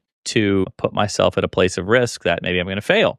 But just like Dan Martell says in our community, he says, I've succeeded and I've failed far more than people who haven't succeeded. And so if failure is a part of the equation, that's almost always where I start when I meet somebody who feels stuck or they feel plateaued. Is like, where's the fear of failure that's keeping you stuck in a pattern that maybe just by doing a 6-week cycle, and also too, I've said it this way, it's actually inspired by the creators of the company Basecamp. I don't know if you've ever heard of that company. They're a software company. They wrote a book on this and how they actually innovate as a company, that people actually pitch their 6-week cycles and they decide as a team. So this can even be scaled up to a team level. But 6 weeks is enough time that somebody who is really anxious about making a hard decision, they're willing to try something, experiment it. Like I use that dating language a lot. I'm like, you're dating this idea. You're not marrying it. You're not even putting a ring on it. You're just dating it. And then maybe we'll break up with it. Or maybe we're like, man, this is an idea that needs to get a ring and get adopted for the long haul. But one thing I love about that is I'm going to give unsolicited dating advice now, Yeah. because that's so good. You're dating is one of my favorite things in the world that's been ruined. I went on 60 dates in 2024 to find my fiance, and Wow, 60. I had a result purpose massive action plan. I knew the vision I had for the woman that I would love. I knew the vision I had for the relationship that I wanted. I knew my purpose, and it was so deep and driven and so far beyond me and her even, that it had to happen. And I had a massive action plan to take into the market and go meet people. And you have to, if you want to be great at dating your projects or people, or even your spouse or even your children, you have to treat them as if they are the person you're going to be with forever. And you're so grateful that you're going to be with them forever. And you have to love the level you're on. So when I went on every date, it was, this could definitely be the person I'm with forever. And I'm going to treat them as if we're going to look back on this first date, and we're going to look at that first date, and we're going to remember that first date, because I knew at some point that would be true. What most people do with their projects, their ideas, their potential partners, even collaborations, is they give a little bit to try to figure out, test the water, dip their toes in to see if this is the person that I want to be with. You have to act as if they're going to be. Do that for Yeah. 6 weeks. And I'll tell you what, that was some of the hardest letdowns in my life, was when I dated someone and I created a level of trust, safety, incredible opportunity for us to connect. And then 6 weeks later, I decided, because I had a different vision, to say, it's been great being with you and dating you. And I've learned a lot from this, choosing not to move forward with this and as a relationship. And I'd love to be friends. And people to say, what are you talking about? It feels like we've had great dates. We've had good dates, great times. Like, it's been really, really good. Here's a good lesson for that too. A good project doesn't mean it's truly the project. A good offer doesn't mean it's the offer for you. So you can have some success, but I love your cycle, because you might get to the end of it and say, there were some really good things about this project. It would be a good project. I'm going to take these 2 weeks to decide whether it's this, or whether I'm going to take another cycle and try something else to really find it. And I think that's really wise in Yeah. anything that you do. Yeah. 100% that it gives us wisdom by doing. And it forces us to be okay with being uncomfortable, because we've set a scope to it, a time scope, right? Like, okay, this is a new thing. This is going to be a little difficult. It might push me a little bit, but it's only this amount of time. And This is the resistance to change is usually the thing that I'm pushing up against the most. And so being able to have a first step that has a fixed timeline is really helpful for that change resistance to drop a little bit. I love, and I'm going to call it back just for anybody. If you're with us, deep into this conversation, you're like, I love hanging out with you guys. We've been having so much fun. I'm just going to remind them something that came to my head because you might hear it and you might think, wait a minute, you're talking a lot about doing now. The beginning of this podcast was about being. And just to recall it back, being is a foundation, right? So you're doing Yeah. that. The doing still happens. And so what I love about your cycles, you actually build it in where there's this Yeah. being is first. That's principle. And our coaching state is everything. So it's state, story, strategy. I learned that from the great Tony. And the thing is true. Energy, how we show up matters most. Being is the foundation. And from there, then you do a lot. You do play a lot of Yeah. basketball games, Kobe Bryant. Like you do make Yeah. a lot of effort, but you don't convince yourself that this season is the season you'll be in forever. No sport operates that Yeah. way. That'd be silly. Yeah. Yeah. 100%. I'm super interested to maybe shift towards these 3 levels of high performance that, since we're kind of hinting towards that in our conversation, that you teach: standards, identity, and the nervous system. I'd love for you maybe to define those for the listener, and then maybe you share why you think that matters in regards to high performance, sustainable high performance. This is huge. So you have 3 levels. These are kind of the 3 outcomes I'm always paying attention to as a coach. I might not bring them up explicitly in every session or maybe often in any session, but I'm always thinking about these things for the client. I have to know who they are and what the story is about who they are and who they're becoming. That's identity. The story of who you are and who you're becoming. That is so important because it is 100% true that human beings are forced inside of our heads to remain consistent with our identity. And we get 2 things we can choose to be consistent with: who we are and who we're becoming. Authenticity is living in the gap. It's living in the process between being and becoming. So you got to honor both. And the thing is that if you don't understand this, you have a part of your brain that is called the self-referential network. It's a couple different parts of the brain that will literally, if you're acting inconsistent with who you are, if you feel judged by other people in a way that's consistent with who you are, it will activate that good old amygdala back there and you will go right on the defense. That's where the ego emerges from. So you have to have clarity about your identity, who you're being and who you're becoming. And so that's why for this layer, people think that they really don't understand. It takes as much work as anything else in your life, and people do very little here. They think they do a lot. They hear it, but knowing is different than crafting. Identity is something that you're crafting. This is really powerful because when you know this, you realize you set goals that require you to become the person that you want to be. Your identity being, and then where you want your identity to be dictates the job of whatever goal you set. Most people set goals that give them the external thing they want: money or a beautiful partner or kids that are, not on drugs. That's a common one. It's like they set, or I mean, if you're in faith-based communities, they set the goal of all the people in my life to be Christians. That's a common goal. That's their goal. That's your goal. You're going to make half the people in your life not want to be, because it's not a good goal. It's not about who you're becoming. But if you make your goal to embody the deep love of Christ that I've experienced throughout my entire life, Mm-hmm. what is something I can really achieve? And this is where goal setting becomes important. What is a real result that is not true now that you can create in the world that only the next version of you can create? And I'll just give an example. I want to be somebody who can unite anyone. 2 people, I want to unite them. Countries, nations, I want to unite them. I want to be someone who can facilitate the union of anything that is divided. So I set a goal for myself. I said, what goal would help me become that person? I had to rid myself of judgment, like we talked about earlier. So I set this goal. I'm going to travel the entire United States. I'm going to meet as many people as I possibly can. And my only goal is to learn about my country while authentically expressing who I am. I'm not going to pretend I'm separate. I'm going to have real, meaningful conversations with everybody. I stayed in 125 local homes across the entire country, sleeping on people's couches. Some of them had guest rooms. Some of them had a floor. My best friend and I threw an air mattress in there. And we didn't just sit there. We didn't go there for the food. We didn't go there for the sightseeing.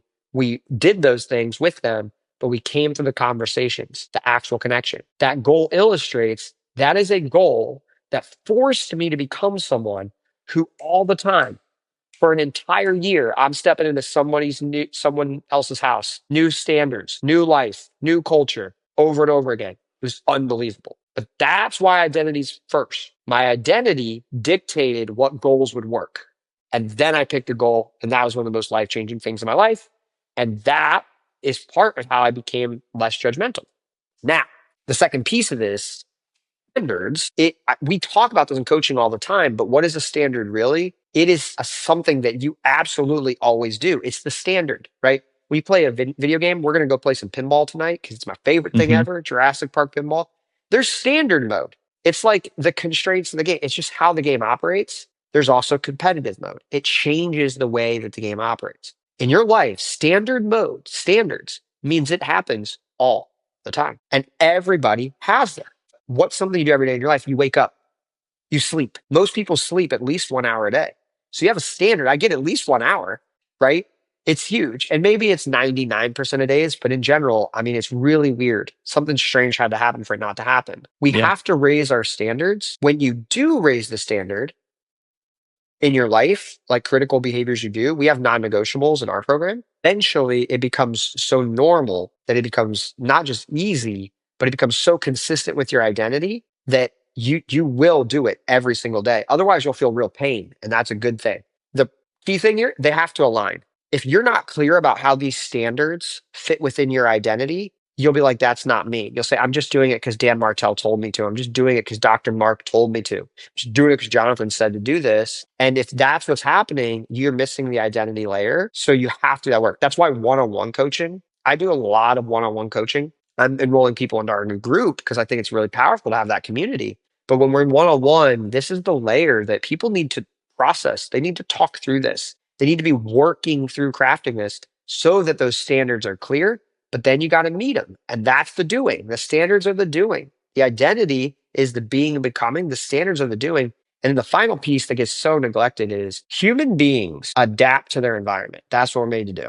And our bodies. Now, spiritually, I think it's different. I think spiritually, we're meant to expand and actually grow our environment. We're here to actually contribute to our environment spiritually.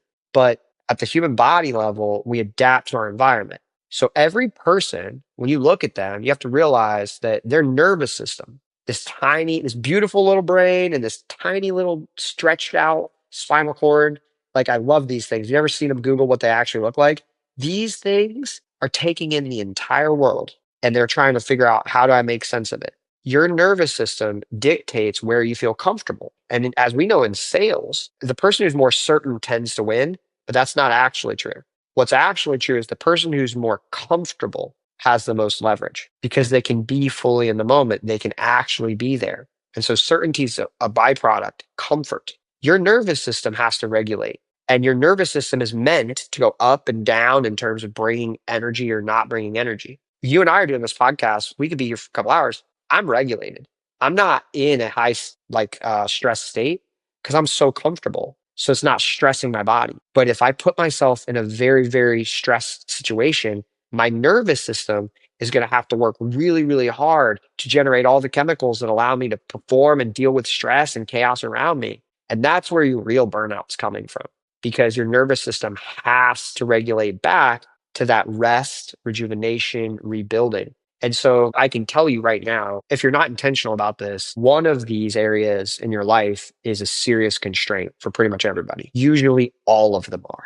But if you just get these three things going, you learn how to command the nervous system and adapt it to the raising standards. Your goal isn't to live your life outside of your comfort zone. Your goal is to exit the comfort zone and expand your comfort zone and progressively expand that comfort zone. And so these three levers, just a high level, they're the things that as a coach and also someone who develops people, I know I must pay attention to, and I can't neglect any of them. I try to raise your standards where your nervous system is burnt out. You will not be able to do it. And if you do it and you push past the signals of your nervous system, you're going to start having crazy consequences. And I've had them. I've had panic attacks, things that are like, I don't experience those anymore. But when I neglected the nervous system, I destroyed my body early. And this is common in today's age. So those are the three things. Know who you are and who you're becoming. Set standards that allow you to behave in consistency with that.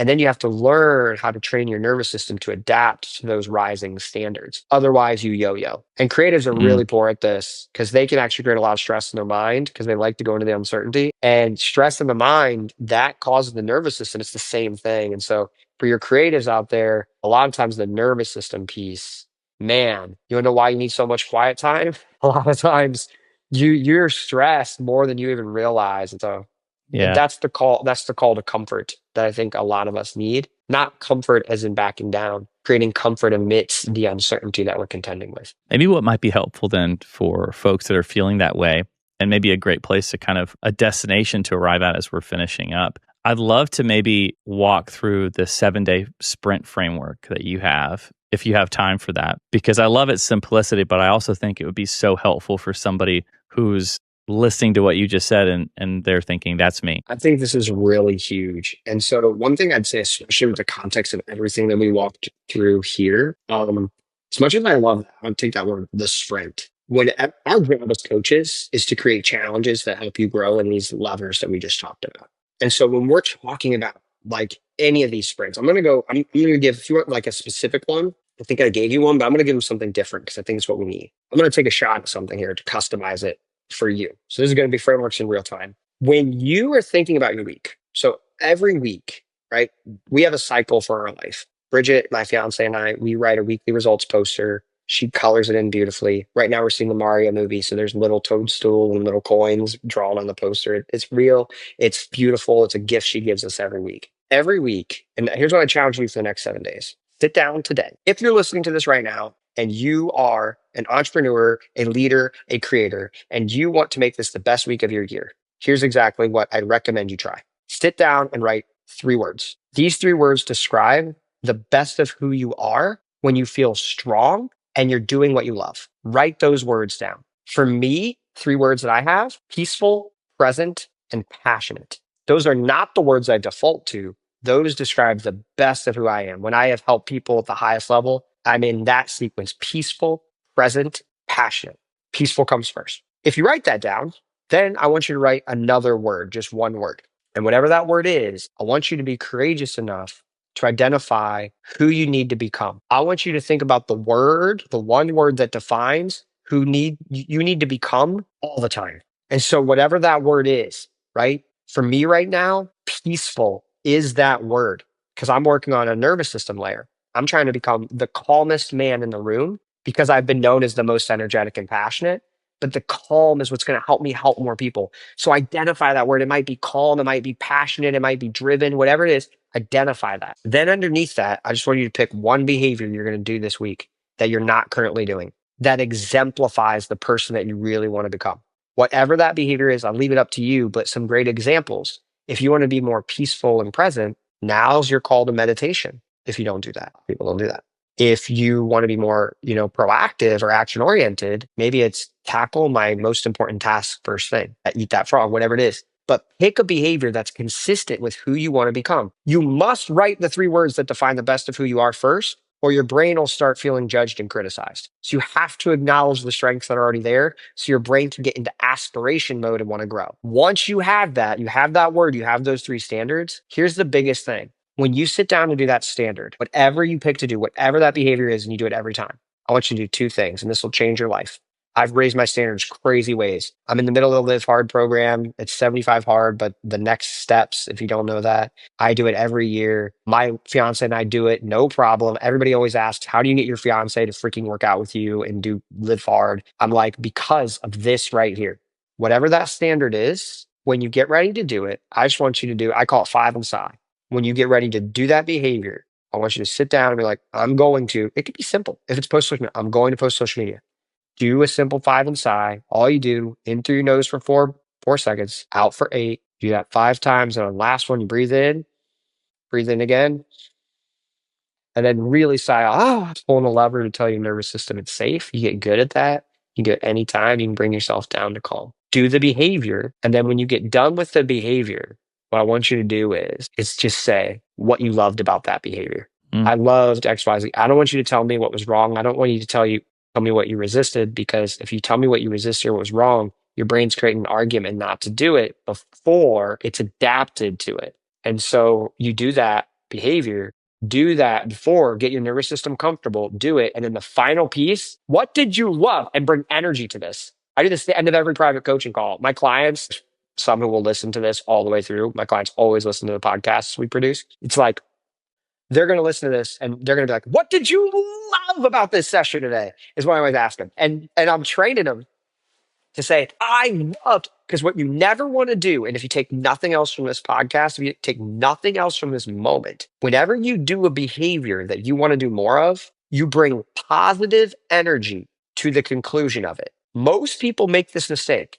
They get done with a workout and then they walk out of the gym like this. Man, that was a killer work. You just trained your nervous system and your body to say, I caused pain to myself.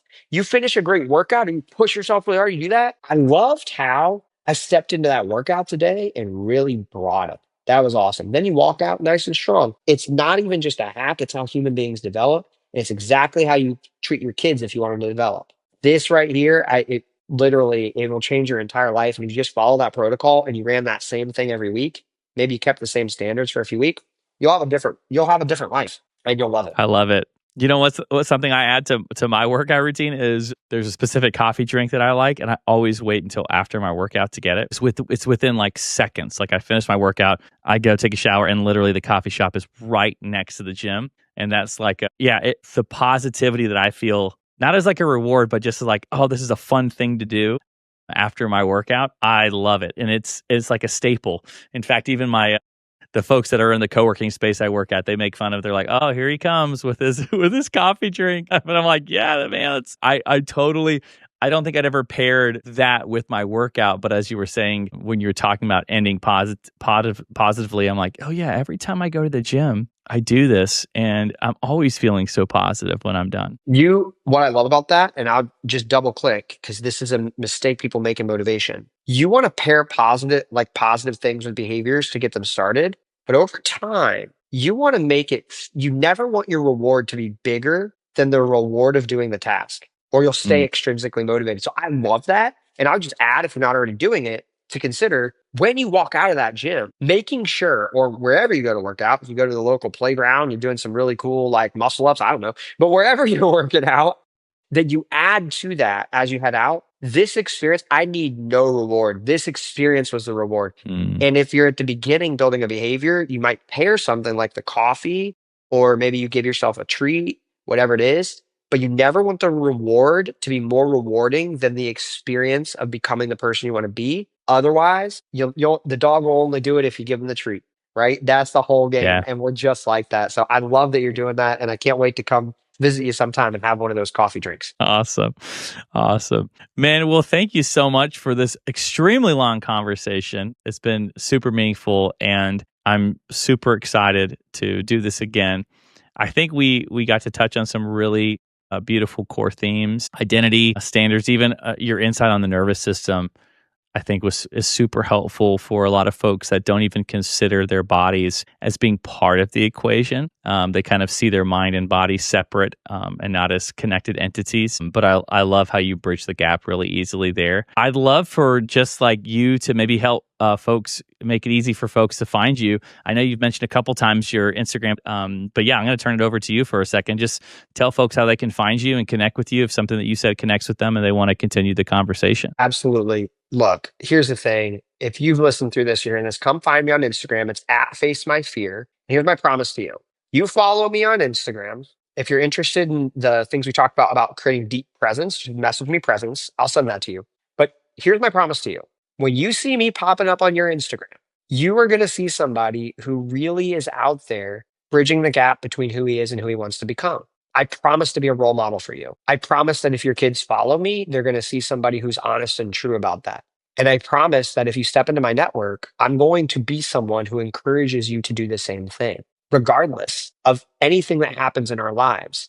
We need people who are going to step up and say, I'm going to role model the way of being and living a fulfilling life. And I know a lot of people listening to this, you're already doing it. So I also promise I'm going to pay attention. When you pop up on there, I'm someone who's curious. I need more of that in my life. And so come actually connect. Honestly, obviously, I'm going to always encourage us to face our fears, but come connect with people who you feel inspired by. And so I would love to connect with anybody who wants to be a part of that mission. to building a life that's worth living. And if AI had to make the decision of whether or not they delete humanity someday, if we really get to that point, right? They're like, we can't delete these guys. They're just too cute. They're trying so hard. They're trying so hard to be Undeletable. good. Undeletable humanity is the goal, right? Literally save our species. So connect with at Face My Fear if you want to save our species. There we go. I love it. Okay, so one final question for you. This is kind of a hot take. So I named my coaching program and kind of all the frameworks that are underneath this banner called Wealthy Creatives. And I chose the word because it means a lot of things to different people. It means something specific to me, but I'm super curious, when you think of somebody being wealthy, where does your mind go? When I think of somebody being wealthy, my mind goes to responsibility. So for me, I have had the privilege in the last couple years of meeting some of the most notable figures in our society, actually sitting down with them, not meeting them at a talk, but actually being able to be in their presence. And the one thing that is true amidst all of them is that when they're safe and they're secure and it's dinner, I can feel the weight, the responsibility that they have voluntarily chosen. And so when I hear wealthy, I know that most of the people who get there, it's because they were willing to take responsibility in a way that most people weren't, and that it is so worth it.